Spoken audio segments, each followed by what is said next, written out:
Hi, my name is Surbhi Saxena. I'm the program coordinator of USCMA at GCEC Global Foundation. Today, I'm going to tell you about entire detail about USCMA.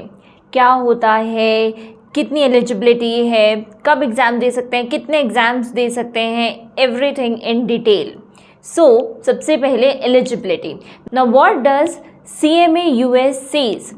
The CMA US says that for the certification, the eligibility should be bachelor's degree from an accredited college or university. यानी कि कोई भी college और university की आपके पास एक bachelors degree है तो आप ये प्रोग्राम कर सकते हैं. ठीक है. उसके बाद एक बहुत ही अच्छा की हाईलाइट जो है इस पर्टिकुलर प्रोग्राम का वो ये है कि आपको सिर्फ कितने एग्जाम्स देने हैं? Only 2 levels. Yes, just 2 exams. 2 level हैं, वो दोनों आप एग्ज़ाम दीजिए और आप एक सर्टिफाइड मैनेजमेंट अकाउंटेंट बनते हैं. What are those 2 levels? Part 1, which is financial planning, performance and analysis. क्या क्या पढ़ते हैं इसमें हम लोग? Everything. Ratios, then costing, performance management, data analysis, professional ethics, all these are covered in this part 1, which is also renownedly known as level 1. And another is part 2. Here comes your strategic financial management. As the word says, strategic financial management, again, a lot of concepts like accounting, costing, overheads, performance management, data analysis, governance, ethics, SQL. You will learn about SQL also over here. So all these things are covered in level 2. ये दो exams दीजिए, clear कीजिए और CA में बन जाइए. एक और सीक्रेट बताऊं? वैसे सीक्रेट क्या है, आईएमए खुद ही बोलता है कि आपको ज़रूरी नहीं है कि पार्ट 1 दिया उसके बाद ही पार्ट 2 देना ज़रूरी है. Supposingly, if you are ready with level 2 first and then level 1, just go and give your level 2 exam first. किसने रोका है?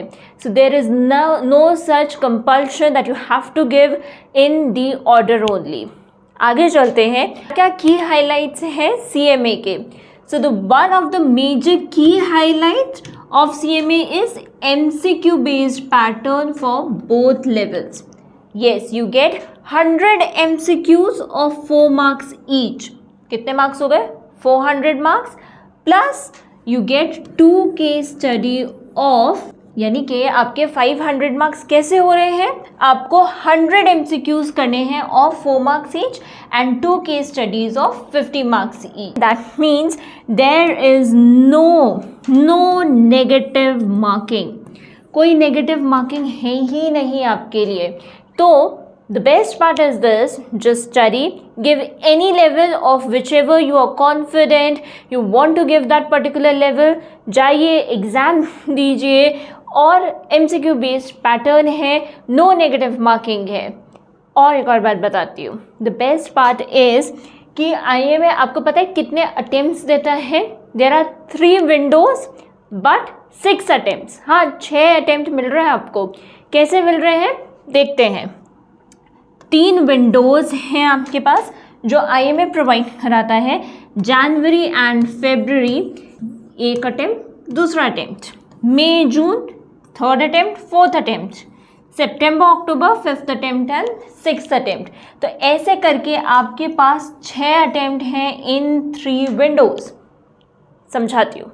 हो रहे हो ना confuse? Wait a minute. For example, आप लेवल 1 के लिए प्रिपेयर्ड हैं जनवरी में एग्ज़ाम देने के लिए. Just book your seats and give the exam in January. But जनवरी में एग्ज़ाम देने के बाद आपको लगता है कि आप लेवल 2 में एग्ज़ाम अभी ही दे सकते हैं. डोंट वरी, आप फरवरी में लेवल 2 एग्ज़ाम दे दीजिए. So just in 1 window you are giving both the levels. And सोचिए, अगर आपने दोनों एग्ज़ाम्स क्लियर कर लिए तो within just 1 window you have become a certified management accountant. That is the advantage. और अगर नहीं भी क्लियर करा है किसी वजह से तो कोई प्रॉब्लम नहीं है. जनवरी फरवरी में नहीं क्लियर करा, आप वापस मई जून में दीजिए. नहीं होता है तो सितंबर अक्टूबर है. And I will tell you another thing, और वो एक और चीज़ क्या है कि जितना भी अपने फ़ी पे करते हैं आप, द फी पे फॉर IMA मेंबरशिप, IMA की आपकी मेंबरशिप के लिए, प्लस आपके CMA एंट्रेंस के लिए, इट इज़ वैलिड। कितने साल के लिए वैलिड है ये वैलिड है फॉर 3 years। यानी कि ऐसे ये जो 6 अटेम्प्ट्स हैं ना, आपको 3 साल तक हर बार मिलने वाले हैं। तो कितना अच्छा है। आप कभी भी प्रिपेयर करिए, जब कॉन्फिडेंट हैं तब जाके एग्ज़ाम्स दीजिए and just gain this amazing qualification.